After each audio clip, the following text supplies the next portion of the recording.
देखिए, आप अपनी ज़बान से नहीं बोलना चाह रहे। इकोनॉमिस्ट मैगजीन का जो आर्टिकल है वो बिल्कुल सच्चाई पर मबनी है। इकोनॉमिस्ट मैगजीन ने ये लिखा है कि जो भी डेथ कोविड से हुई है उसको 6 टाइम्स मल्टीप्लाई कर लीजिए, और उसके जवाब में मिनिस्ट्री ऑफ हेल्थ का रिबटल ये आ रहा है कि वो जो इकोनॉमिस्ट मैगजीन ने जो मॉडल लिखा है जिसमें करीब 20 लाख के करीब लोगों की मौत सेकेंड वेव में हुई है, तो हेल्थ मिनिस्ट्री कहती है कि वो स्पेकुलेटिव है, मिस इन्फॉर्म्ड है।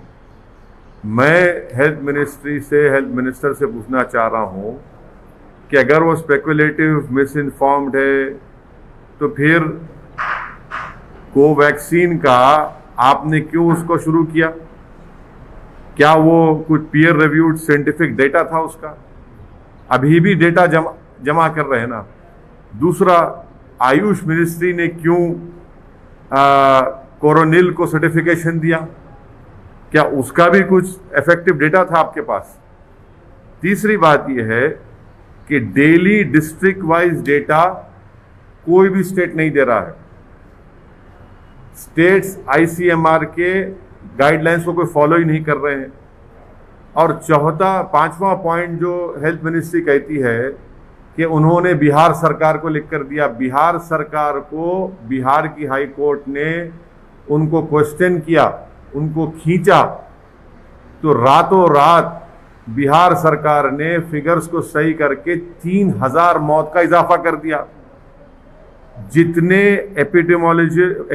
एपिडेमोलॉजिकल मॉडल्स हैं, जो एक्सपर्ट्स हैं, वो सब कह रहे हैं कि डेथ्स जो हैं वो 5 से 6 गुना ज़्यादा है, और ये बिल्कुल सही है, इसमें कोई डिनाई नहीं कर सकता। ये सिर्फ मोदी सरकार ये कह रही है कि इतने मौतें नहीं हुए कोविड से।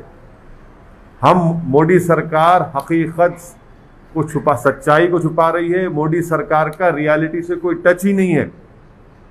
वो आम भारत के लोगों की मौत, उनकी तकलीफ से उनका कोई ताल्लुक ही नहीं है, कनेक्शन ही खत्म हो चुका है। वो बिल्कुल अलूफ है, इसीलिए वो इस तरह की गलत बातें कर रहे हैं। तो मान रहे हैं, लेकिन सरकार की बातों को क्यों नहीं हम सरकार का रिबटल भी कर रहे हैं, हर कोई ये कह रहा है कि इंश्योरेंस क्लेम्स, डेथ सर्टिफिकेट्स जो इशू हुए सेकेंड वेव में, और डेथ सर्टिफिकेट्स जो पहले वेव से पहले इशू होते थे, ये पूरे एपिडेमोलॉजिकल एक्सपर्ट्स हैं। इकोनॉमिस्ट मैगजीन में सी वोटर के यशवंत देशमुख ने भी किस बात को कहा, जब यशवंत देशमुख कहेगा बीजेपी स्टेट जीत रही तो थालियां मारेंगे, और जब यशवंत देशमुख कहेगा उससे एक स्टैटिस्टिशियन है वो भी इस बात को मान रहे हैं, तो आप उनको अब नहीं मानते। तो प्रॉब्लम यह है कि बीजेपी ये चाहती है कि सिर्फ उनकी तारीफ करो, उनकी तायीद करो और सुप्रीम लीडर जिंदाबाद के नारे लगाओ। जब सच्चाई सामने आती है कि इतने लोगों की मौत हुई है, इतने हजार बच्चे ऑर्फन हो चुके हैं, मानने को तैयार ही नहीं है। इसलिए नहीं मानते क्योंकि वो बैडली एक्सपोज हो चुके हैं। सेकेंड वेव की तैयारी बीजेपी मोदी सरकार ने कुछ नहीं की। वैक्सीनेशन का ऑर्डर देर से दिया, वैक्सीनेशन का सप्लाई गलत हुआ रहा है, और यही वजह है कि इतनी सब लोगों की मौत हुई है। तो इसलिए बीजेपी अपनी नाकामियों को छुपाने के लिए इस सच्चाई के फिगर्स को नहीं मानती है।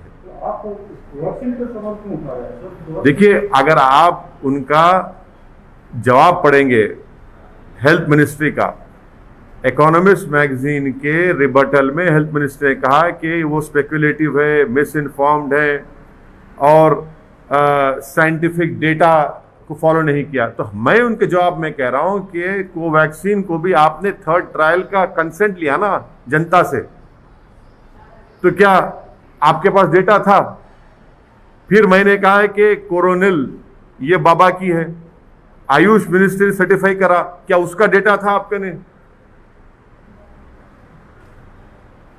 सर, आप एक तरफ कह रहे हैं बीजेपी को रोके रहे हैं, लेकिन इन सबके बावजूद आप देखिए बीजेपी और एनडीए पूरे देश भर में स्ट्रांग हो रही है। अच्छा, तेलंगाना में एक स्ट्रॉन्ग ओह। ज्वाइन कर ली है। बिहार में देखिए मैं लास्ट जो सुना था कि अकाली दल बीजेपी को छोड़ दी, सब पार्टियां इनको छोड़ रहे हैं, और खुद बिहार में उनकी जो एक सहयोगी पार्टी थी उनके खिलाफ लड़ा। लोगों की लाशों के मीनार लग रहे हैं, गंगा में लाशें बह रही हैं, जमीन से लाशें निकल रही हैं, और आप कह रहे हैं कि मजबूत हो रहे हैं। गरीब भारत का मर रहा है, और एनडीए अगर मजबूत हो रही है गरीब के मरने पर, तो फिर इस मजबूती का क्या फायदा मेरे भाई। जब गरीब को दवा नहीं मिलती है, गरीब बेरोजगार हो चुका है, खाने को खाना नहीं है, करोड़ों लोग बेरोजगार हो चुके हैं, और इनकी तबाही और बर्बादी पर अगर एनडीए मजबूत हो रही है तो फिर इसको मजबूती कहेंगे आप। सर ऐसा तो नहीं है कि अभी केंद्र सरकार ने हाल ही में प्रधानमंत्री मोदी ने भी कहा है कि वैक्सीन फ्री में देंगे। हाँ, ऐसा तो कर ही रहे ना सब। वैक्सीन फ्री में देंगे। कब देंगे? हम खाक हो जाएंगे तुमको खबर होने तक। हम खाक हो जाएंगे मोदी जी को खबर होने तक। कितने वैक्सीन आप देंगे जुलाई में? जुलाई में फ्रंट लाइन वर्कर्स को, स्टाफ को, और ओवर 45 जो एज के लोग हैं उनको 30 करोड़ वैक्सीन होना। आपने सुप्रीम कोर्ट को जो 9 मई को एफिडेविट दिया उसमें कह रहे हैं कि जुलाई में मोदी सरकार 13 करोड़ 20 लाख वैक्सीन देगी। अब ये एडिशनल 17 करोड़ क्या मोदी जी मैजिशियन है? ठीक है, आप लोगों की नज़र में वो बहुत बड़े गॉड भी हो सकते हैं, मगर वैक्सीन बनाने के लिए तो 3 महीने लगेंगे ना। आम फाट करने से तो नहीं आ जाएगा ना। ये वैक्सीन ऐसा है, आप भक्तों के लिए कह रहा हूं कि टोपी से खरगोश निकालना आसान है, टोपी से फूल बनाना आसान है, मगर टोपी से ये नहीं निकलता वैक्सीन। वैक्सीन के लिए साइंटिस्ट को फैक्ट्री में बैठ के बनाना पड़ता है, उसके लिए पैसे देना पड़ता है, वो उन्होंने किया ही नहीं। तो जुलाई में ही 17 करोड़ वैक्सीन कम पड़ने वाले हैं। कहां से लाएंगे? क्या दिसंबर तक 213 करोड़ वैक्सीन आ जाएंगे? किसको बेवकूफ बना रहे हैं? सर बंगाल में भले बीजेपी सत्ता में नहीं आई, लेकिन उन्होंने अपनी मौजूदगी दर्ज कराई, स्ट्रॉन्ग अपोजिशन बन गया है। तो अब क्या लग रहा है तेलंगाना में जिस तरह से बीजेपी ज्वाइनिंग करा रही है यहाँ के मजबूत ओबीसी लीडर को, तो तेलंगाना में भी आपको लगता है कि मजबूत वो भी बीजेपी है उस तरह से? देखिए, ये नागार्जुना सागर का एक बाई इलेक्शन हुआ था ना, जमानत भी नहीं बचा पाए बीजेपी के लोग। हैदराबाद रंगारेड्डी महबूब नगर का एमएलसी का इलेक्शन हुआ, हार गई बीजेपी। नलगुंडा वरंगल खम्मम का एमएलसी इलेक्शन हुआ, ग्रेजुएट्स का, बीजेपी का 4थे नंबर पे चले गई। अब आप लोगों की नज़र में ये सब अच्छा दिख रहा है तो भाई मुझे नहीं मालूम, या तो आपकी दिमाग का नंबर ज़रा कम हो चुका है, आँख का नंबर कम हो सकता है या बढ़ सकता है, मगर ये दिमाग का नंबर अगर आप लोगों का कम हो रहा है तो फिर इसका इलाज मेरे पास नहीं है। हाँ ना आज जीएचएमसी में उसके बाद क्या हुआ?